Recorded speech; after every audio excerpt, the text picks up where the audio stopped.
Welcome back, and I'm excited to continue the conversation. It's getting good. We have been talking about pretty much everything that's been surprising and kind of mold our guests being fathers. And we also touch on not so much the difference in raising girls and boys, but understanding your children's personality. So each of the guests expanding on that as far as just a personal experience, and we learn so much. And so don't forget to go back if you need to take notes. And now, as we come back, we just want to hear a little bit of what your children will say is your best quality. So we're going to start with you, Louis Roderick. Well, my kids would say that my best quality it would be I have fun with them. I don't make it where it's always strict. Oh, so you have a fun dad. Yeah, I mean, I like I watch cartoons with them. I play video games. We play basketball. We joke around. You know, I'm having these three boys, and we're having fun. That's good. I want to make it as not a house of always rules, but a house of love. That's awesome. That's so awesome. that's what we do. My boys know that I love them, and I'll do whatever I can for them. That's good to know. And also, I show them how to strive for things. I've done half marathons, and they've came and say, "Hey, wow. Dad could do it. I could do it. You can do it. That's right. No excuse. No excuse." So there've been times where, maybe they're at a time where karate is very difficult. Diego's going to the point where he's almost achieving black belt. That's awesome. And it's very difficult for him. There's been times when he wanted to quit. And I told him, I said, look, you can't quit right now. Just because look at all the things that you've done. Yes, so you've achieved. And why would you're too far forward to go back. Yeah. There's when you're flying, depending on how much gas you have, there's a point of no return, right? Yes. So we're at the same point. We're at the point of no return where we have to do it. Yeah. But I don't get mad at them and say, hey, we have to do it. I'm here for you. Your mother and I are here for you. Yes. We're going to help you. We're going to be there for you and everything you can. So other than that, we make jokes. We have fun. And they will say that, I'm a fun dad. I expect things from them, that's but good. I reward highly as well. So that's a great balance. I like that. I like that. What about you, Rocky? What would your girl say is your best quality? Yeah, they would say I'm crazy, but that's what they would say. They'd probably say my best quality is I'm not afraid to have a conversation. Doesn't matter the topic. There's some topics that I don't feel comfortable talking about, but I will have a conversation about it. Or I'll do my best father thing and say, well, I'm not the person to talk to. You need to talk to your mom. But I mean that's pretty much it. It's just I'm not afraid to have a conversation about anything with anybody anywhere. So that's important. That's probably it. That's important. Yes. What about you, babes? What would your children, your girl say is your best quality? I think they would say that. I love to. They know me for listening. I like to listen to them, and I think is also part of what Rocky said too. Is like I'm not afraid to have a conversation, and I think because I kind of prepared myself mentally for this. I think before I was a father, I always said, growing up in the the Bajan culture, like there are certain things that are taboo for children, you know, like I can imagine. we would talk about. And generally, like, you know, it's hard for parents to talk about things like maybe like sex and all those sort of thing. And what I mean, my mother, I mean, you know, my father was not around, so I was raised by a single mother, 6 of us. But I mean, my mother would never hear dream about talking about topics like that. I mean, she would faint if I asked her. I said something like that, and you knew that, so you wouldn't even like ask. And so, I mean, fast forward to today. I mean, my girls know that they can come to me and just talk about, I mean, anything. Yeah. And I would listen. As Rocky says, sometimes I might have to hold my breath while and try not to faint while I'm listening. But but they don't see it. All they know is that at the end they can't tell the difference. Because I'll hold like a really calm face, but yes, I'll run to my wife and say, you do it well. You do it well with that straight face. They just ask me, you know.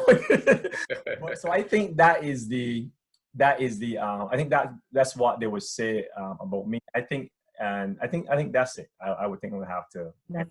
That's good. Yes. What about you, Dave? What will your children say? That depends on the day, the year, which kid. That's a good answer. Yeah. 3 hours ago, you know, my son was probably very annoyed that I was telling him he got to finish up this project that he's been working on. And, you know, he's ready for summer break, right? Yes. Not going to happen until he finishes. And we are. We are already. Yeah. 2 days ago, you know, I've been on my daughters about, they share a room, about cleaning up their room. And it just wasn't happening. And they did a little bit, and then they jumped out and cleaned, and I lost track of everything. Go back a day later, and it's still a mess. And then one day I said, okay, that's it. Everything in the trash. And when they hear that, you know, it's like a whole different day. You know? Like, I'll grab some garbage bags and everything goes in the garbage bag. So they probably thought it was absolutely crazy, you know, but they know me and they all know my range. Yeah. And, you know, this afternoon we were out playing with water guns, you know, and water fight. Yesterday we were wasting a lot of water, although I'm thinking this is going to be a big water bill. They appreciated me spraying the hose on them for like 2 hours. So I think at the end of the day, they would say there was a point, one more. There was a point where I worked a lot of hours. And I remember my youngest, she was probably 4 at the time. She's like, okay, like, Daddy, you're always at work. That's all you do, work. You know, I'm like, wow. So it's different times, different things, and it all depends on what we have going on in life. But I think at the end of the day, they see me as somebody they can sort of lean on, go to, talk to. But yet I am very serious about like your schoolwork and getting things done and having that discipline. Yes. So and cleaning your room. Yeah, I'm hoping that, you know, they see me as a house, you know, area where they can be safe. They can talk to me, but yet I have certain expectations. That's good. So what I see, there's just like crazy fun fathers who do what they need to do to make sure that there's a balance and being there for the children. And I think if you ask any child, that's all they need to know, that they can rely. There's like the father figure especially is somebody that can rely on, and being that constant in their life. So it's definitely a blessing to hear that. And now we're gonna switch gear, because as we are entering, I believe, our 3rd month of quarantine, and we have experienced something like never before with COVID-19 and lockdown and social distancing and distance learning, and most of us having to work from home, and also the past few weeks, racial tensions. And it's been overwhelming, to say the least, because we're not even out of the ballpark with the virus, the pandemic. And then you add to it like all this unrest that's going on. And as I'm seeing all of you, I'm wondering, because I cannot speak for you. What has been most challenging, and how do you cope with that? Because I can only imagine that it's not easy. So I'm gonna start with you, Dave. Hmm.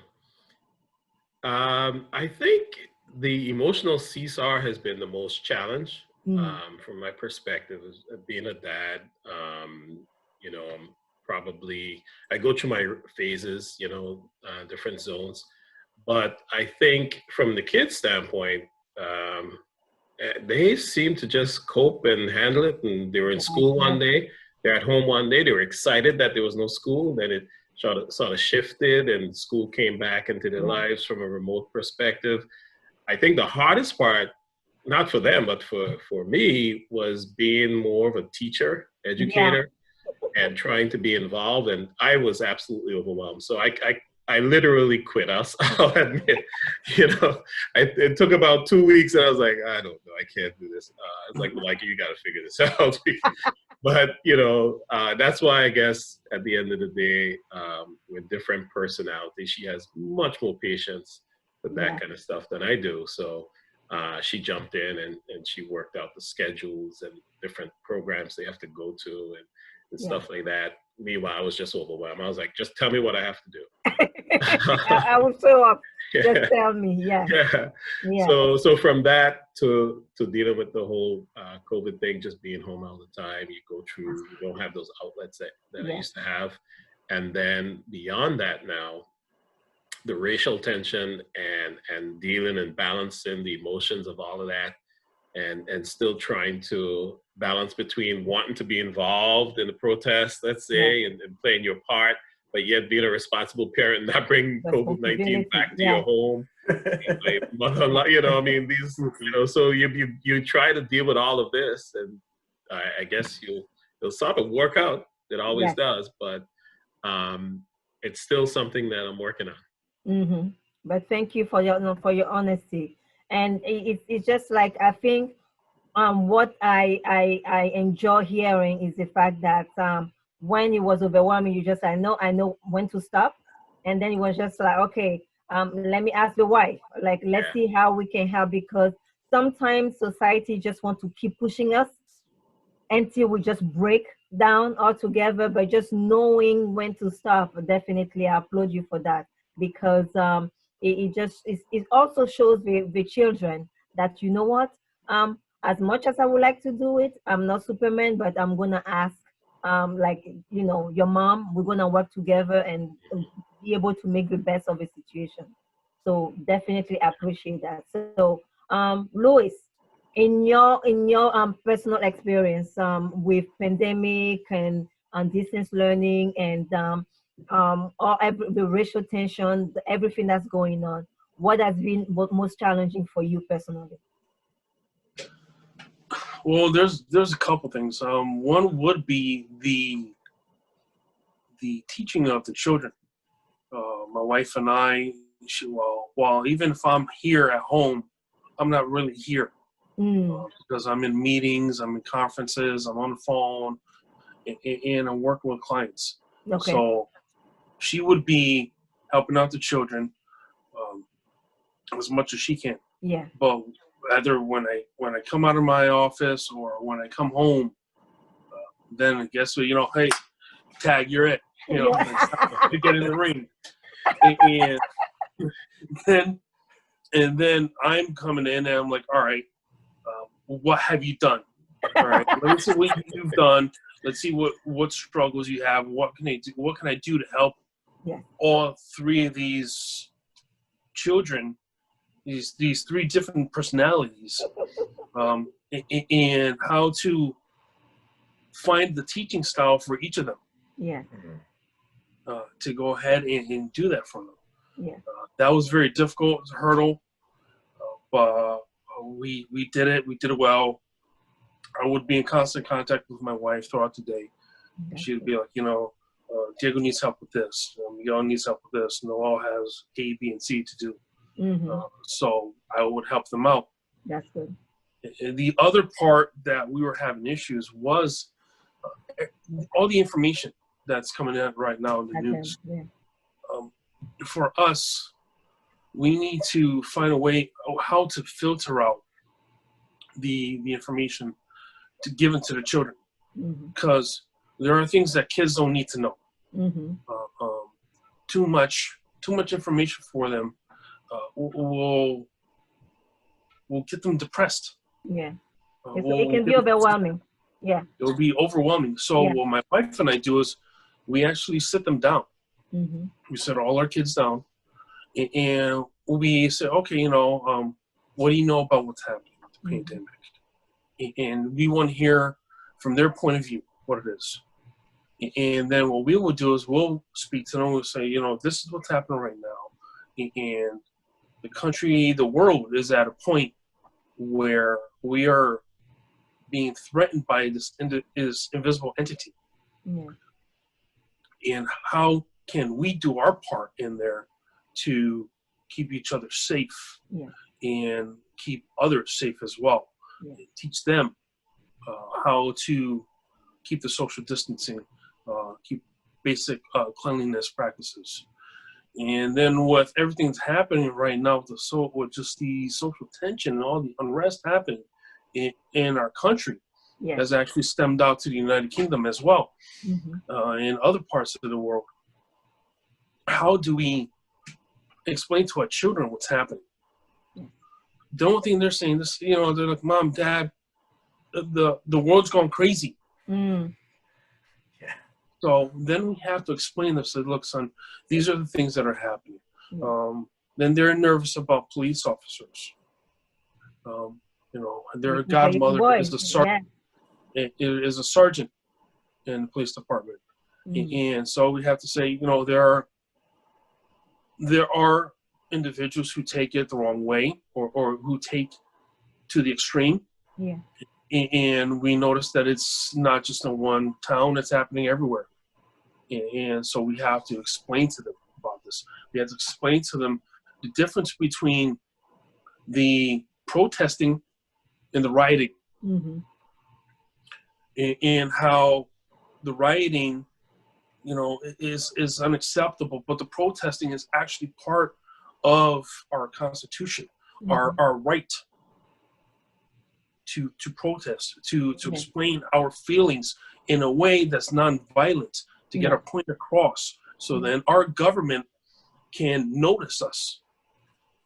So we have to explain that to them, because they don't know. They just see burning cars. They see stores getting crashed in. They see people getting hurt. They see people getting choked, shot, everything. It's like, for them, it's almost the end of days. So we have to explain that to them and say, this is where we are. But we are resilient, and we will get through this. Yes, we will. So those are things. So as we are like navigating this thing, I'm gonna hold off on that question. So, Rocky, what has been the most challenging for you throughout everything, the pandemic, racial tension, and distance learning, having a teenager going to high school, and how have you been coping with it? Well, the pandemic wasn't necessarily a huge hit to me at all, because I work from home anyway. Okay. So it's just nothing that really messed with me. I don't, I guess the biggest part is just I see the same four walls all the time. Okay. But I can go out and walk around my block. The only part that's really hard is that I'm very limited on what I can go and what I can do and everything else. My family's put me on lockdown because of my immune system and stuff.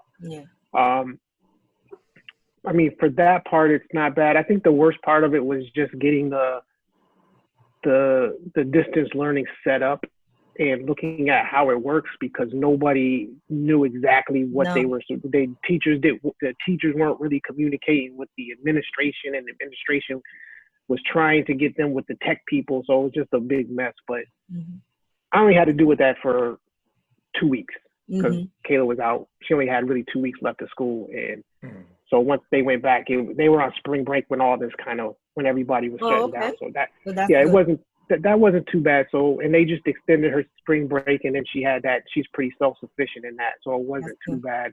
You know, just making sure she gets her work done. She wakes up and does her work. That was, as far as what's going on in the world today.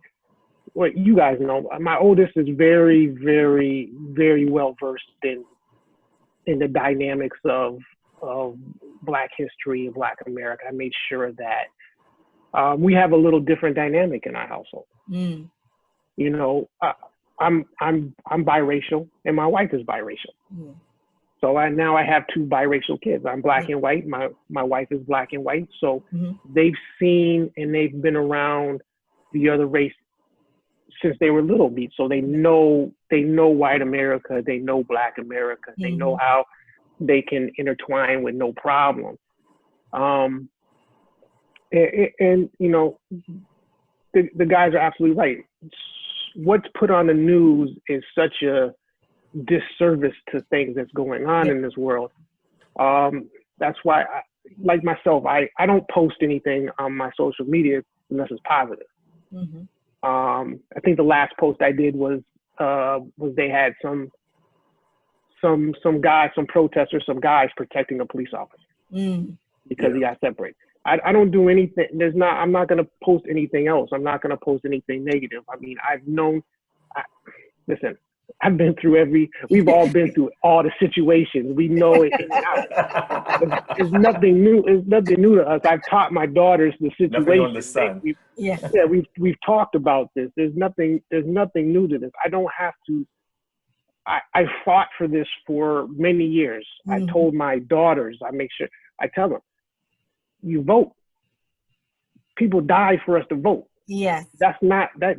You don't take those things lightly. No. They got into my oldest got into that. That's what it is. So this is something that was inevitable. I think it's for people not to think that this wasn't going to happen at some point, especially the way that the kids are today, where there's so many people that are mixed and they know so many people that they're going to see the injustice and the thing that I really personally don't like, and I don't like to happen, is I do not like to subjugate other people to what I've been subjugated to. So I don't like to judge all police officers because that's how they judge me. Well, yes. I don't like to judge all white people because that's how they judge me. I'd rather get to know you. I grew up in I went to high school in a farming. I mean, we had an agricultural program in my high school. One of my best friends was probably the most redneck guy you would ever know. Had no problem with me. I had other people that were racist. He wasn't. You can't judge it by what people look like. It doesn't matter. You got to know them. So unless you have a conversation with somebody, you can't tell them. And I think that's just the social, just being able to shut it off is what's most important to keeping us sane. We got to know the time when we just got to shut it off. I can't watch this anymore. You have to. It's too much. It's too much. Yes. Yeah. And people's reactions. I told my sister, I told my daughter, don't let somebody else's energy control yours. That's all it is. My wife's saying, don't let the energy control you. I don't care what they post. I got people that were friends of mine that are posting total opposite views of what I believe. Yeah. But that I'm not going to put my energy towards them. It's not worth it. Some people you just gotta let them go. Yeah, they just want to get you talking. Yeah. So, but I definitely appreciate it because it just show how far we are as far as just that.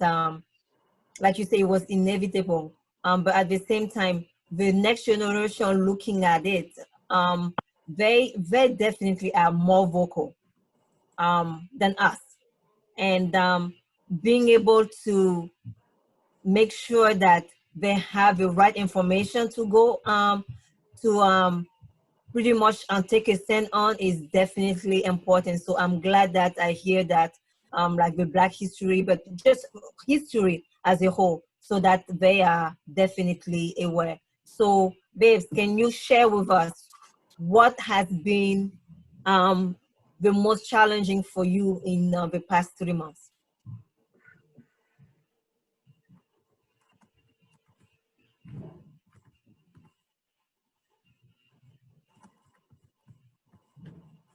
I think he heard you.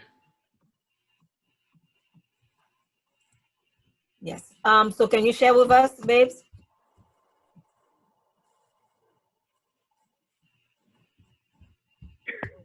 Hello? I think we have some technical difficulties. Yes.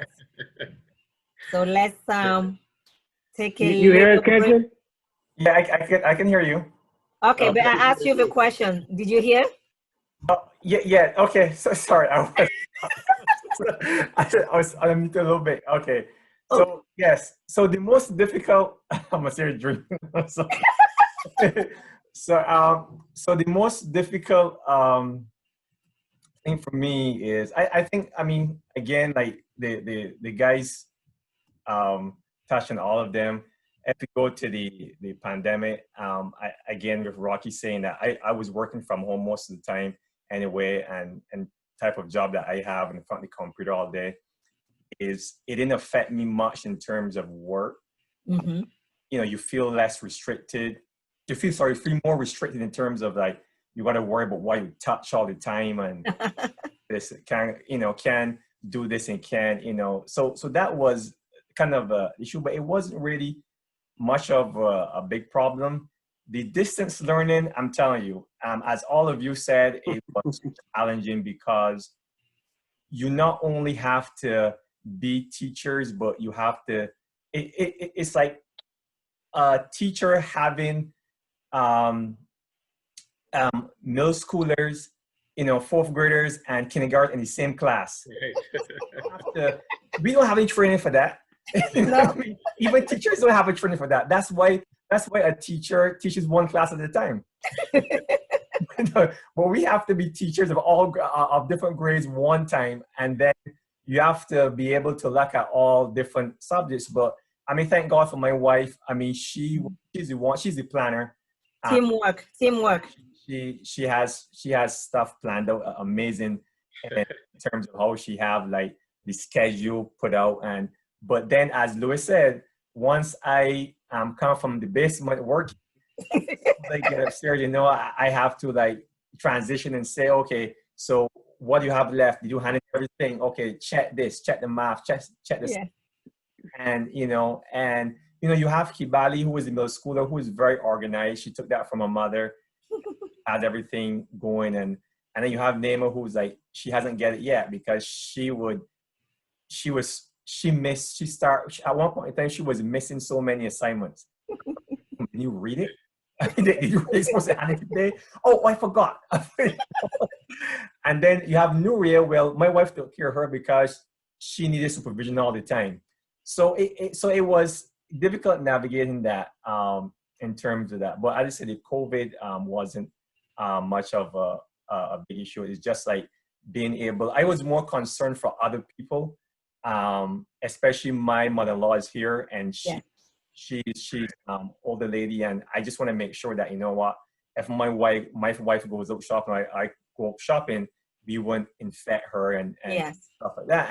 And also we live close to the epicenter. We're like considered a suburb as New York City. It's basically like a suburb of New York City, especially Fairfield County. Because a lot of people that work in this area commute to New York, and so that was kind of like just looking at that area. That's good. Okay. I think normally, again, like for the racial tension, normally I'm coming from Barbados. Yeah.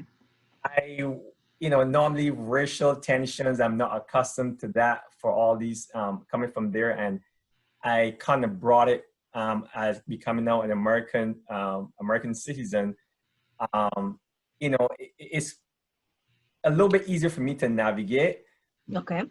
And I was thinking that, it'll be easy, but I find that this time around, Uh, It's different. to be honest with you, I was a mess. I tried to like suppress it and think that it was okay, but then I realized, man, I wrote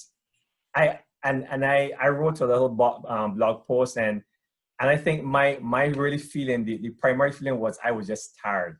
I was just tired of like everything that was going on, and just tired and of how everything is happening. I mean, I haven't even watched the videos yet because I didn't want to sell from to that. I can't. As I think as Lewis was saying, like sometimes like I fast from the news. There's some days where I'm up to here and my head is so like that I just say, you know what? Today, no news, no reading, no anything. I'm just gonna forget that anything is out there, that there's no problems out there, and it's the way how I wind up sometimes. But in terms of again how I feel about what's going on, again, I mean to echo what Rocky was saying to you know, you have you know, I've been through stuff with the police. I've and different and different occasions, and you know, I respect policing, but I think what is happening is, I think one of the mistakes that I think we can make is that, and people make, is this protest is not really about the police really. That's what triggered it, but it's like all the 400 years, you know, that I think people are feeling stress, and that, you know, that the entire system is against them, and so yes, the police will get, like, because they're the ones who are like also like people can put a face to them and see that, okay, you can, it's Somebody. that this is police brutality and this is unfair, this is not fair. But I think what really have people angry is like, it's like the years, it's everything that culmination of everything, and so like I just feel like really tired and of everything. I understand. I can only imagine. I can only imagine, and I appreciate really each of you sharing your heart. We're gonna take a little break, and we're gonna come and kind of wrap up our show for today. But from what I'm understanding is that you know, the pandemic brought something out of us that we didn't know would ever happen, because beside your day-to-day job, you had to be teachers and also tech support, because there was so many different things that happened that was just like, I can't even see the document or things like that. And so we just appreciate technology in that sense. And I think all of that to the point where the police brutality, like the video came on the surface. I think everybody was feeling overwhelmed also, but that added like raw emotion that we didn't know we each had. But also when you have children at home, we have to deal with it, because I mean, our oldest has access to social media, and she will come with questions. So you have to, so it's no longer just something that between adults, but you have to involve your children in the whole discussion. And so I can't wait to come and talk just some wrap up and hear a little bit more. But I just want us to take a little break, and we'll be back. So I'll see you when we come back. All right.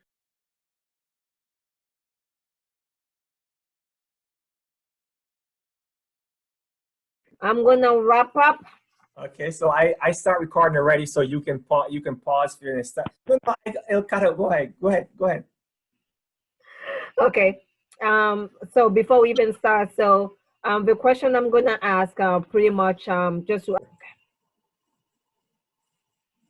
welcome back to our Father's Day edition, and as you are keeping up with us, we have been diving into very interesting topics, and hearing the perspective and experiences But ultimately, what I love is that sense of, in spite of it, just being able to maintain a sense of hope within the household, but also um, keep yourself from the news, because having the conversation with kids is totally different. So especially if it's overwhelming with us adults, imagine those children.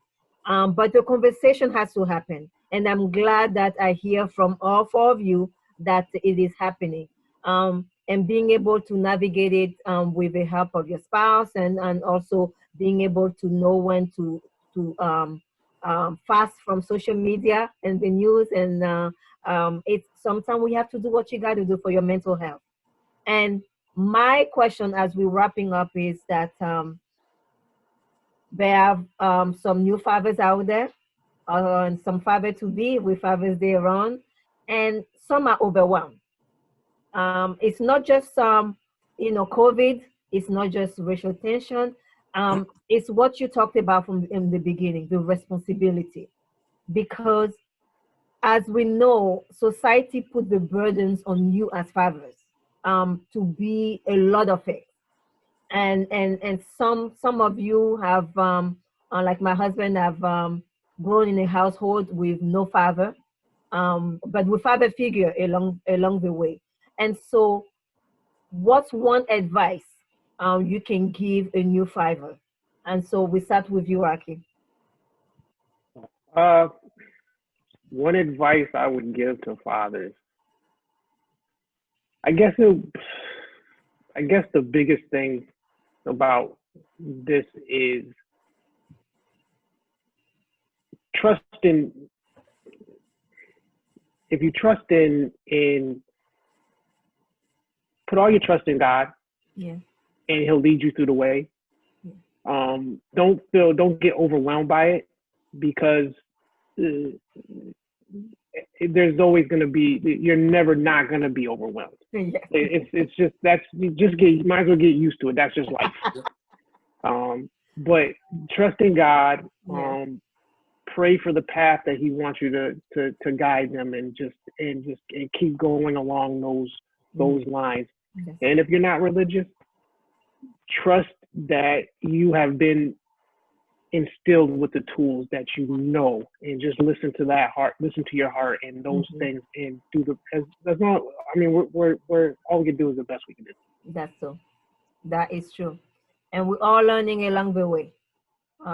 So that's definitely well said. Dave, what's one advice you can give in your fathers? And that was Dave, right? Yes, that's Dave. Dave. So you got a joke? No, you're starting to get joke. We're finishing. You're starting to get joke, right? I think it's rather easy, because I thought I knew it all, because like I said, I grew up with a lot of nieces and nephews, so I was like a father figure, and I thought I was ready and I knew it all. And then I realized, no, you think it should be this way, but it's going to take you this way or that way. And I think you struggle through everything, and you try to get the right answers on what you believe is right for your kid and their development, and whoever they are as individual personalities. Yes. But at the end of the day, in recent years, because I was away from my family for some time, I was in the Caribbean when they relocated to the US at first. Yeah. And it took me a lot longer to join them. And that distance of over a year, having to do the remote parenting. Yeah. My daughter's having an outburst and she's late for the school bus, and my wife puts me on the phone, and I'm trying to be the father over the phone, and it just, you do what you can, but at the end of the day, I think what I have realized is that you just have to be there. Yeah. And you're going to get things wrong, you're going to get things very right. But what the kids are looking for is that presence and the structure, because you're human, they're human, and as they're going through their life struggles, if you're there, you will be, even if you can't offer them exactly what they want to hear, just being there, having that presence, I think gives them that comfort and assurance that That's good. you're there for them. That's good. Thank you so much. I really appreciate that. And Louis, what would be for you one advice that you can give new fathers out there as they're listening? Well, to go off on what Rocky and David were saying, one thing would be is that I would say don't give up, because you are going to face adversity. It is going to be tough for you. You're going to have pressure on you. You're going to have the whole weight of the world on you. You're going to be having people judge you for what you do, how you teach your children, and everything about it. And not on top of just your children, just maintaining that equilibrium between being a father and a husband. Yes. So you can't forget about the wife as well. So there's too many times where couples argue, and then they just give up. And they say, I'm done with it. But the thing is that the children, they're still like, wait, I need you. Yes. I need you in my life. And that's where it transcends, and it's not about you anymore. It's about the whole family. Yes. And don't give up. Keep on going, because the fruits of your labor will be shown. They'll be shown in how people see your children. Yes. So, wow, you have a great daughter. You have a wonderful son. Look at the people that you have raised, and be like, this is what made it all worth it. Yes, all worth it. Yeah. When my children tell me, when my son tells me, Dad, when you grow up, you don't have to worry about anything. I like that. So that shows that they see that how much we fought for them, and how much that we want better for them. So I would say, don't give up. Yes, I like that. I like that. Thank you so much. Okay, Mr. O'Donnell, that's your turn. Here this time. So what's one advice you would give? The advice that I will give to new parents, I mean, it's very similar to, as I said, I mean, these guys are hitting it right on the money. As Rocky started with, like, you can't do it by yourself. So you need to, like, solicit the help of someone greater than you, and that is Jesus Christ, right? You have to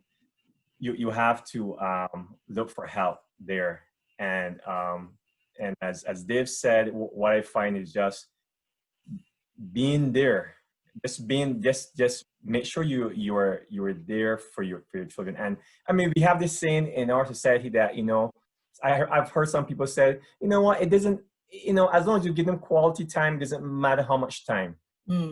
I would say that there's a minimum amount of time that you have to put in to make it quality time. So in other words, you can't say like, oh, I'm going to spend 5 minutes a day, but it's quality time. There's a minimum amount of time that you have to spend with your kids for quality time, and also what Louis said about, if you are married, or even if you have, of course, if you have kids, it means they have to have a mother. Yeah.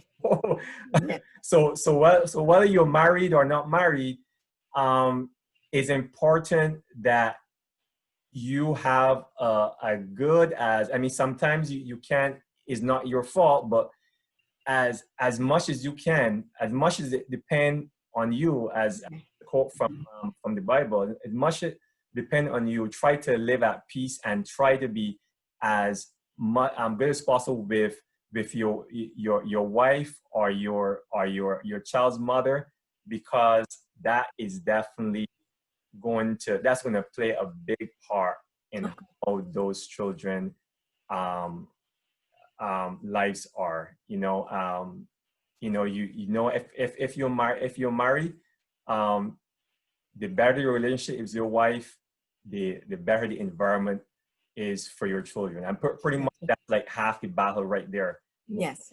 in a nurturing environment, and in an environment where they feel love and significant, then you're it's not going to have, not that you're not going to have problems, but have one, like, you've got past a lot of it right there. So Yeah, I think that's my advice. that's very good. And you pretty much summarized what I was about to say. And so just I am just so glad for this time together. I learn a lot. I see why it's so important not only to have a conversation with mothers but also fathers, because there's a difference as far as just why we come together. We have those wonderful, amazing children who challenge us to be our best, and sometimes challenge us and in a way that we never imagined. And it's beautiful to say that in spite of it, like Rocky said, to understand whether you have a faith in God or not, to trust that you've been equipped with everything you need. And it's not going to be easy. We keep learning as we go.